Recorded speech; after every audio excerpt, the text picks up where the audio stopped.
Kosovo today. It's the most dangerous part of Europe. The province that rebels want to turn into Europe's newest country.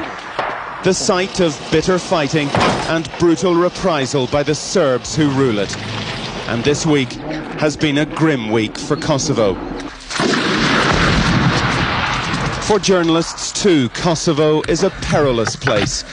I have heard more shooting and shelling and seen more horror in the past week than in many years of journalism.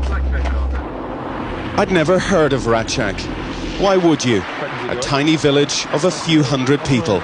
Until I walked up a mountain path into a scene of almost indescribable horror.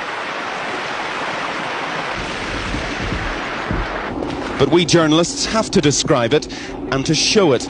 We are your witnesses to great deeds and to barbarity. But here we showed only hands and feet and fleeting images of the corpses of 40 teenagers and men, because the reality could not be shown on television. They were all shot trying to escape, over. Do journalists have influence? Yes. These pictures were shown around the world just hours after these villagers were murdered. Jesus Christ. William Walker, the chief international monitor, came here and was about to leave without comment, until I persuaded him that this was a deed that demanded words. Ambassador Walker, what can you say about this? As a layman, it looks like executions. It looks like people with absolutely no value for human life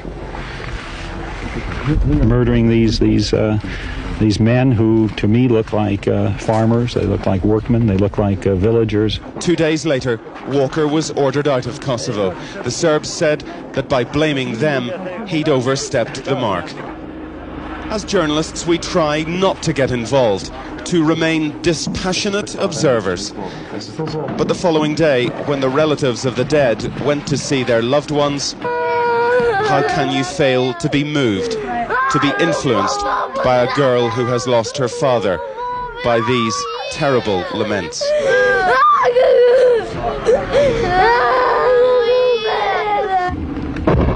Journalists are often forced to react quickly to unforeseen events. Back in Reçak this week, we had to react fast. Intense shooting broke out. We sought cover. That's very close. And filmed what we could, including proof that we were there. This is the 5th day of shooting and shelling around this village. This morning the firing is particularly intense, but again we don't know who the targets are. We wear bulletproof jackets, we drive in armoured Land Rovers, and sometimes we drive them out quickly. Just move now. There's no doubt that working amid this conflict in any capacity is a challenge.